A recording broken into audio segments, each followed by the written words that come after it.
America হামলা করলো, Israel হামলা করলো, গোটা পশ্চিমা দুনিয়া ঝাঁপিয়ে পড়লো, তবুও ইরান দাঁড়িয়ে আছে। শুধু দাঁড়িয়ে নেই, মাথা উঁচু করে দাঁড়িয়ে আছে। এই সংঘাতে দুই পক্ষের লক্ষ্য ছিল সম্পূর্ণ আলাদা। যুক্তরাষ্ট্রের জন্য এটা ছিল প্রভাব বিস্তারের খেলা, মধ্যপ্রাচ্যে নিজেদের আধিপত্য টিকিয়ে রাখার লড়াই, এই সাম্রাজ্যের ক্ষমতা প্রদর্শন।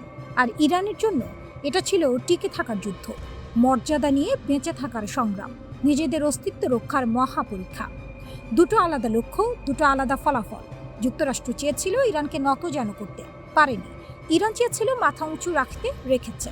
বরং আজ ইরান নিজেকে প্রতিষ্ঠিত করেছে এক নতুন পরাশক্তি হিসেবে। ইতিহাসের এই মোড়টা বুঝতে হলে একটু গভীরে যেতে হবে।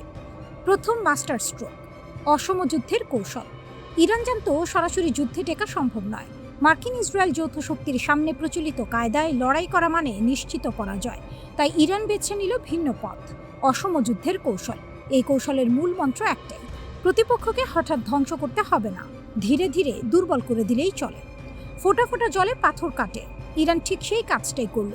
প্রতিটি হামলায় বড় ক্ষতি নয়, কিন্তু প্রতিটি হামলায় একটু একটু করে শত্রুর শক্তি ক্ষয়, একটু একটু করে মনোবল ভাঙা, একটু একটু করে বার্তা পাঠানো, ইরানকে শেষ করা যাবে না। এই কৌশলে ইরান বেশ ভালোভাবেই সফল হয়েছে। দ্বিতীয় মাস্টার স্ট্রোক, মোজাইক প্রতিরক্ষা। ইরানের আরেকটি অসাধারণ কৌশলের নাম মোজাইক প্রতিরক্ষা ব্যবস্থা। সাধারণত একটি দেশের প্রতিরক্ষা কাঠামো কেন্দ্রীয়ভাবে নিয়ন্ত্রিত হয়। মাথায় আঘাত করলে পুরো শরীর অসাড় হয়ে যায়, এটাই শত্রুর কৌশল। ইরান এই ফাঁদে পা দেয়নি। সে তার প্রতিরক্ষা কাঠামো পুরো দেশব্যাপী আলাদা আলাদা ব্লকে ছড়িয়ে দিয়েছে। একটা অংশ আক্রান্ত হলেও বাকি অংশ সক্রিয় থাকে। একটা ব্লক ধ্বংস হলেও অন্য ব্লক প্রতিরোধ বজায় রাখে।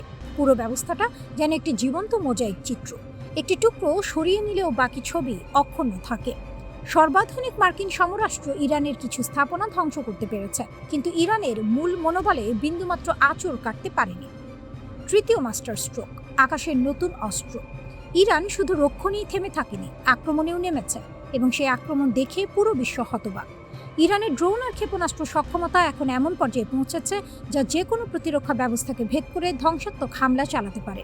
মধ্যপ্রাচ্যে মার্কিন লক্ষ্যবস্তু আর ইসরায়েলি বিভিন্ন স্থাপনায় একের পর এক আঘাত হেনাচ্ছে ইরান। আর এই সক্ষমতা ইরান কিনে আনেনি, বাইরে থেকে পেয়েও আসেনি, সম্পূর্ণ নিজস্ব একাগ্রতায় অর্জন করেছে। চতুর্থ মাস্টার স্ট্রোক, মিত্রের জাল।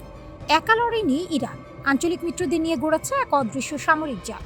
লেবাননের হিজবুল্লাহ, ইয়েমেনের হুথি গোষ্ঠী, ইরাকের মিলিশিয়া বাহিনী, সিরিয়ার রেজিস্ট্যান্স ফোর্স। প্রতিটি মিত্র ভিন্ন মাটিতে লড়ছে, প্রতিটি মিত্র শত্রুর শক্তি ক্ষয় করছে ভিন্ন কায়দায়। আর বাইরের মিত্রের কথা আলাদা করে বলার দরকার নেই। চীন আর রাশিয়া ইরানের পাশে আছে, এটুকু বললেই যথেষ্ট। ইতিহাসের রায়, যুক্তরাষ্ট্র বিজয়ী হয়নি। সর্বশক্তি দিয়েও ইরানকে বাগে আনতে পারেনি মার্কিন ইসরায়েল শক্তি। আর এই ব্যর্থতাই পাল্টে দিয়েছে পুরো ভূ রাজনীতির সমীকরণ।